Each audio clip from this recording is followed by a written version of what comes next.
জয় গুরু। পরম প্রেমময় শ্রী শ্রী ঠাকুরের রাতুল চরণে শতকোটি প্রণাম জানাই। প্রিয় গুরু ভাই বোনেরা, আপনাদের সবাইকে জানাই সাদর প্রণাম। ঠাকুরের জীবনের প্রতিটি পর্বই আমাদের জন্য পথপ্রদর্শক এবং শিক্ষণীয়। এই পর্বেও তার মহান কর্ম, আদর্শ এবং তার অমূল্য জীবনের মর্মার্থ জানতে চেষ্টা করব। যারা ঠাকুরের আদর্শকে হৃদয়ে ধারণ করেন তাদের জন্য এই পর্বটি বিশেষভাবে গুরুত্বপূর্ণ। আসুন মনোযোগ দিয়ে শোনার জন্য প্রস্তুত হই এবং ঠাকুরের জীবন থেকে নতুন কিছু শিখি। শুরু করা যাক আজকের দ্বাদশ পর্ব। কলকাতা বিশ্ববিদ্যালয়ে MA ক্লাসের দর্শনের ছাত্র সুশীল চন্দ্র বসু। তখন 1917 সালের নভেম্বর মাস। এই সময় একদিন দেশে এসে ঠাকুরের সঙ্গে পরিচিত হয়ে তিনি এক অপূর্ব অভিজ্ঞতা লাভ করেন। তা তিনি নিজের ভাষায় সব কিছু সুন্দরভাবে লিখে গেছেন। সেই লেখায় তিনি বলেন, একদিন আমি কলকাতা থেকে কুষ্টিয়ায় আমার ভগ্নীকে দেখতে এলাম, আর ভগ্নীপতি অশ্বিনী কুমার বিশ্বাসের বাড়িতে ঢুকেই দেখলাম একজন সুঠাম সুন্দর চেহারার ব্রাহ্মণ যুবক বসে আছেন। তার গলায় ছিল যজ্ঞোপবীত। তার স্নেহমাখা দৃষ্টি আমাকে দুর্বার আকর্ষণ করতে লাগলো।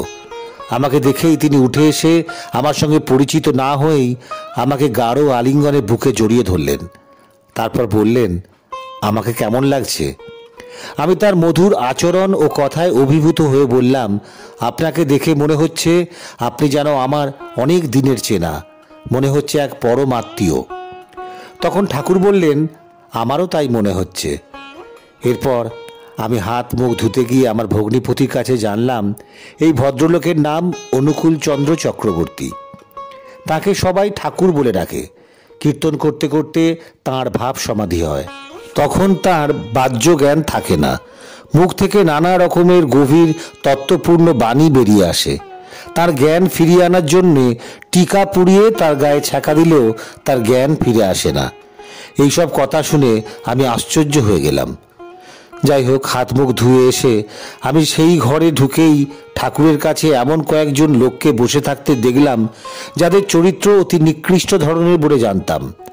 তাই তাঁর মতো লোকের কাছে ওই সব লোকদের দেখে স্বাভাবিকভাবেই আশ্চর্য হয়ে গেলাম আমি। পরে অবশ্য সেই সব লোকদের কাছে জানলাম ঠাকুরের সংস্পর্শে এসে তাদের চরিত্রের আমূল পরিবর্তন হয়। তারা সবাই অসৎ প্রবৃত্তি দূর করে সব সৎ হয়ে ওঠে। এ যেন সলের পরে পরিণত হওয়া এবং শয়তানের সাধুতে পরিণত হবার ব্যাপার। এরপর তার সঙ্গে আমি নিরালায় কিছু কথাবার্তা বলতে চাইলাম। তিনি আমাকে নিয়ে একটি ঘরের মধ্যে প্রবেশ করলেন। তারপর বিছানায় শুয়ে একে একে আমার সব প্রশ্ন ও জ্ঞাতব্য বিষয়ের উত্তর দিতে লাগলেন। দর্শনের ছাত্র হিসাবে ধর্ম, রাষ্ট্র, সমাজ প্রভৃতি বিষয়ে যত প্রশ্ন আমার মনে বহুদিন ধরে পুঞ্জীভূত হয়েছিল আমি তা সব উজাড় করে ব্যক্ত করলাম তার কাছে। তিনি আমার সব প্রশ্নের উত্তরে যা বললেন তাতে আমি সম্পূর্ণরূপে তৃপ্ত হলাম। আমার তখন কেবলই মনে হতে লাগলো, একটি মানুষ এত সব বিষয়ে এমন গভীর জ্ঞান কি করে লাভ করলেন, বিশেষত যিনি বলতে গেলে উচ্চশিক্ষার ধার ধারেন না। খাওয়ার পর আমরা দুজনে এক ঘরেই শুলাম। সারা রাত ধরে আমাদের মধ্যে প্রশ্ন উত্তরের অনুষ্ঠান চলতে লাগলো। সারা রাত ধরে তার সঙ্গে আলোচনা করে আমার এই মনে হলো যে তিনি সর্ববিধ বিদ্যায় শিক্ষিত। পারমার্থিক, সামাজিক, অর্থনৈতিক, রাষ্ট্রিক মুক্তির বার্তা নিয়ে জগতে এ যাবৎ বহু মহাপুরুষের আবির্ভাব ঘটেছে, কিন্তু তাতে সংকীর্ণ মুক্তি জগতের কোনো বন্ধন ঘটেনি। তবে কি ইনি সেই একাধারে সূর্যমুখী বিকাশের নরদেবতা যার অপেক্ষায় মানব সমাজ যুগ যুগ ধরে প্রতীক্ষা করে আছে? সেদিনের আলোচনা থেকে আমার মনে এই বিশ্বাস দৃঢ় হয়ে উঠল যে সর্বমানবের প্রতি তার প্রাণ ভরা দরদ আর মানব প্রীতি জাতি, ধর্ম, দেশ, কালের দ্বারা সীমিত নয়। পরদিন সকালে হাত মুখ ধুয়ে তার কাছে যেতেই তিনি আমার মুখপানে এমনভাবে স্নেহশীল দৃষ্টিতে তাকালেন যে আমার মনে হলো স্বয়ং রামকৃষ্ণ আমার মুখের দিকে তাকিয়ে আছেন। শ্রী রামকৃষ্ণকে দেখিনি, শুনিনি তার কণ্ঠস্বর, তবে তাঁর কথামৃত বইখানি পড়ে আমার এক অপূর্ব অনুভূতি হয়েছিল। এখন ঠাকুরকে দেখে আমার মনে হলো শ্রীরামকৃষ্ণই যেন আমার দিকে সস্নেহ দৃষ্টিতে তাকিয়ে আছেন এবং তিনি ঠাকুরের মুখ দিয়ে আমার সঙ্গে কথা বলছেন।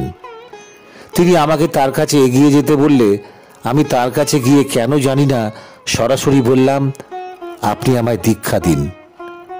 তিনি আমাকে সঙ্গে সঙ্গেই দীক্ষা দিলেন। সেদিন ছিল 7ই নভেম্বর, আমার জন্মদিন।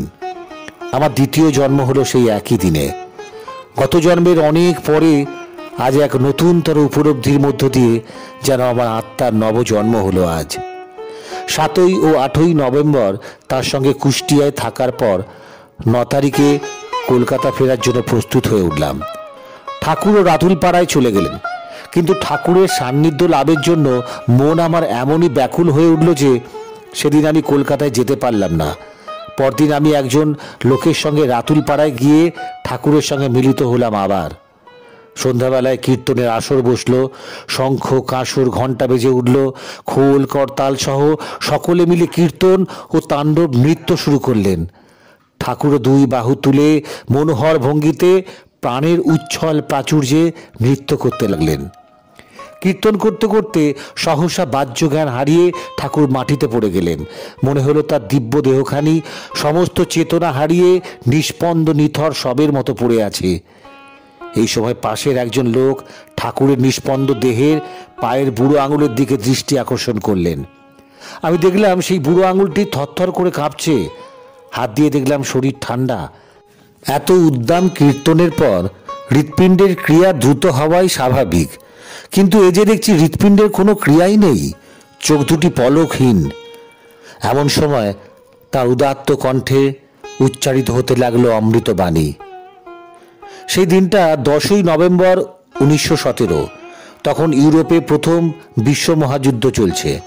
সেই রক্তক্ষয়ী মহাসংগ্রামকে উপলক্ষ করে যে এই বাণী তা বুঝতে কষ্ট হলো না। তারপর আবার বাণী নির্গত হতে লাগলো। সেদিন ঠাকুরের এই অবস্থা অর্ধ ঘণ্টা স্থায়ী হয়েছিল। বাহ্য জ্ঞান ফিরে আসবার পূর্ব মুহূর্তে তিনি বলে উঠলেন, জল খাবো রে, জল খাবো। অনন্ত মহারাজ নিকটেই ছিলেন। একটি পরিষ্কার তামার ঘটিতে করে তিনি জল এনে ঠাকুরকে খেতে দিলেন। এইভাবে রামকৃষ্ণদেবেরও ভাব সমাধি হতো। সমাধি ভঙ্গ হলে তিনি কোনো পার্থিব আকাঙ্ক্ষাকে আশ্রয় করেই ভূমিতে নেমে আসতেন এবং জল খাবো বা তামাক খাবো বলতেন। এদিক দিয়ে রামকৃষ্ণদেবের সঙ্গে ঠাকুরের কি অদ্ভুত মিল। তবে সমাধিকালে রামকৃষ্ণদেবের মুখ থেকে কোনো বাণী নির্গত হতো না। কীর্তনরত অবস্থায় ঠাকুরের ভাব সমাধি সম্পর্কে প্রত্যক্ষদর্শীদের কাছ থেকে এই ধরনের বহু ঘটনার বিবরণ পাওয়া যায়। সেগুলি সত্যিই বিস্ময়কর। ক্রমাগত হরিনাম সংকীর্তন ও ভাব সমাধির ফলে ঠাকুরের আধ্যাত্মিক অনুভূতি ক্রমশ সূক্ষ্ম থেকে আরও সূক্ষ্মতর হয়ে ওঠে। তিনি এই পার্থিব জীবনের সমস্ত জৈব চেতনাকে ধীরে ধীরে অতিক্রম করে এক অতি মানস চেতনায় প্রতিষ্ঠিত হন। এই অবস্থায় এক নিবিড়তম আধ্যাত্মিক উপলব্ধির নির্যাস রূপে এক অমৃত রস খরিত হতো তার অন্তরাত্মার মধ্যে। এটাই হলো মোক্ষ লাভের অবস্থা। এই অবস্থায় সাধক পার্থিব সকল আসক্তি ও মায়ার বন্ধন থেকে একেবারে মুক্ত হয়ে কেবল পরব্রহ্মে তাঁর সমস্ত মন প্রাণকে স্থিরভাবে নিবিষ্ট করেন। কিন্তু ব্রহ্মদর্শন ও মোক্ষ লাভ করেও ঠাকুর কিন্তু শান্তি লাভ করতে পারতেন না। ঈশ্বর কোটি সাধকদের মতো ঠাকুর ঈশ্বর লাভ করে ক্ষান্ত হতে পারেননি। ঈশ্বর কোটি সাধকেরা ঈশ্বর প্রাপ্তিজনক সুউচ্চ আধ্যাত্মিক স্তরে উন্নীত হওয়ার পর আর তারা ভূমিতে সাধারণের মাঝে নেমে আসেন না। কিন্তু জীবকোটির সাধক ঠাকুর ঈশ্বর প্রাপ্তির পরেও জীব কল্যাণের কথাটি ভুলতে পারেননি। জাতি ধর্ম ও উচ্চ নীচ নির্বিশেষে সকল মানুষের সর্বাঙ্গীন কল্যাণ সাধনের এক ঐকান্তিক বাসনা তার যৌবনকাল থেকেই তার সমগ্র সত্তার মধ্যে প্রথিত হয়ে গিয়েছিল। সমস্ত জীবের কল্যাণ সাধনই ছিল তার একমাত্র ব্রত। কর্মসাধনার মধ্য দিয়ে মোক্ষ লাভ ছিল যেন তার ওই ব্রত বা লক্ষ্যে উপনীত হওয়ার উপায় মাত্র। শুধু তার নিজের গ্রাম নয়, সারা দেশের বিভিন্ন জেলা ও গ্রাম জুড়ে তার কর্মক্ষেত্রটিকে প্রসারিত করে সমস্ত মানুষকে তিনি প্রাণ দিয়ে ভালোবাসতেন এবং তাদের মঙ্গল চিন্তা করতেন। শ্রী শ্রী ঠাকুরের জীবনের পর্বগুলো আপনাদের কেমন লাগছে তা জানাতে ভুলবেন না। আপনাদের মূল্যবান মতামত আমার কাছে অত্যন্ত গুরুত্বপূর্ণ। যদি ভালো লাগে তাহলে অবশ্যই ভিডিওটি লাইক, শেয়ার এবং সাবস্ক্রাইব করবেন। আমার প্রিয় গুরু ভাই বোনেদের প্রতি আমার অন্তরের গভীর থেকে কৃতজ্ঞতা প্রকাশ করি। আপনাদের ভালোবাসা এবং সমর্থন আমার পথ চলাকে আরও সুন্দর করে তুলবে। আমার চ্যানেলটি আপনারা যেভাবে আগেও সমর্থন করেছেন সেইভাবে আগামীতেও পাশে থাকবেন বলে আশা করি। ভালো থাকবেন। জয় গুরু।